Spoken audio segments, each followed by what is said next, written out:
Okay, I am trying this now for the 4th time because my my puppy keeps crying in the middle of the video. So we're gonna try this again. Okay, objective 2 is graphing translations of the reciprocal functions. The pink y equals 1 over x is the parent function, and they want us to graph two translations, y equals 1 over x minus 1 and y equals 1 over x plus 2. The blue one up here, because they have that minus 1 underneath with that x, that's telling you x is not allowed to be 1. Because if x were 1, you'd have 0 on the bottom of a fraction. So x cannot be 1. That's telling you there's a vertical asymptote at x equals 1. So over here on the graph, at x equals 1 is this dashed line, vertical line at x equals 1. Okay? So then this blue branch here and that blue branch there are the two graphs for that equation. Notice it's still, if this is like a new origin, it's still over 1, up 1 for that graph, and this one would still be left 1 and down 1 for this point right there. But that blue branch and that blue branch would be in quadrants 1 and 3 for that equation. The green equation, x is not allowed to be -2 because that would make your denominator 0. So since it is restricted from the domain, there's going to be a vertical asymptote at x equals -2. So that is the dashed line. Asymptotes are always drawn with dashed lines. And then this green branch would be quadrant 1, and this would be the quadrant 3. Always treat this like it's a new origin. So quadrant 1, quadrant 3 compared to this new origin. Okay. So what if the equation has a +1 at the end of the equation or a -2 at the end? It's just like with our other equations. Those are going to be horizontal translations. That's going to move, it's vertical translations. It's going to move your graph up and down. So the +1 is going to move your graph up 1 unit, and the -2 is going to move your entire graph down 2 units. So if it's moving it up and down, that means your horizontal asymptote is going to change. It's not going to be the x-axis anymore. So if it's been moved up 1 unit, then instead of the x-axis, you're going to have your new horizontal asymptote at y equals 1. Remember, all horizontal asymptotes, all horizontal lines would start with the y equals. And the other one has been moved down 2 units. So the y equals -2 would be the horizontal asymptote of the other one. So the pink one is the original, just the 1 over x.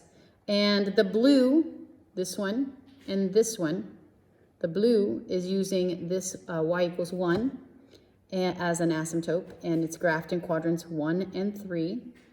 And then this one down here, the green, has the -2. It's been, the entire graph's been moved down 2 units, but it still has this in quadrant 3 and this one in quadrant 1. So this is a summary of the parent function 1 over x. If there's an a on top instead of a 1, that just means it's being stretched or shrunk. Stretch if it's bigger than 1. It's a shrink if it's between 0 and 1. And it's a reflection if if a is negative, it's a reflection. It'll go in quadrants 2 and 4 instead of quadrants 1 and 3.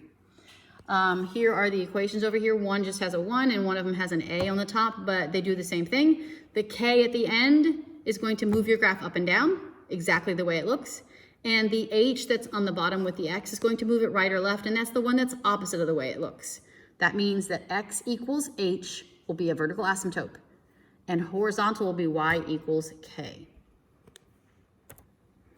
Okay, so in this one it says to just sketch this graph. It doesn't have to be really specific, I just want you to sketch it. So the first thing you should look at are these two numbers. This -3 is going to move your graph down 3 units, and the x -2 is going to move this graph to the right 2 units. There's going to be a vertical asymptote at x equals 2. It's restricted from the domain. X cannot be 2, so x equals 2 is a vertical asymptote. And y equals -3 is a horizontal asymptote. Always graph your asymptotes first with dashed lines. So let's look at the graph. They put a dashed line at x equals 2 and a horizontal dashed line at y equals -3. So then once you have that, you kind of treat this like it's your new origin down here. And you go right 1, up 1 for one of the points, and left 1, down 1 for the other points, and you draw your 2 branches in quadrant 1 and 3. Because your a number was positive, it stays in quadrant 1 and 3. So on this one, it wants you to sketch the graph of -1 over x plus 7 minus 3. So you should be looking at the +7 and the -3 and deciding where are your asymptotes going to go. This minus 3 is going to move your whole graph down 3 units. So that's going to be a horizontal asymptote at y equals -3. So you would come down here. I can't do this on my computer, but you could do it on your paper. Go down 3 units and draw a horizontal dashed line right there at y equals -3. And then the 7, this would be moving it to the left 7 units. You would draw to the left a vertical line over here at -7, draw a dashed line at x equals -7. That would put your new origin right here at left 7 down 3 would be your new origin right there. And so since the -1 is negative, you would have to draw your branches in quadrant 2 and 4. 2 and 4 this time. And it has a 1 on top, so it does not have a stretch or a shrink, so you can just go up 1 over 1 to draw the first point in each one of those. Hope you're able to follow that and do it in your notes. Okay, the last part of this is to write the equation of a translation without the graph. It says write an equation for the translation of y equals 5 over x. So this one has an a number of 5, and it wants you to graph it so that it has asymptotes at x equals -2 and y equals 3. That means y equals 3 is going to have a +3 at the end of your equation. See it right here? +3 at the end. And the x equals -2 means it's been moved left 2 units. There's a vertical asymptote there, which means -2 is restricted from the domain, and it should have an x plus 2 at the bottom of your fraction. So there's your answer. Y equals 5 over x plus 2 with a +3 at the end. And that is your answer. I didn't ask you to graph it or anything, just wanted the equation. Last example. Write an equation for the translation of y equals -1 over x. That would have 4 units left and 5 units up as their translations. 4 units to the left.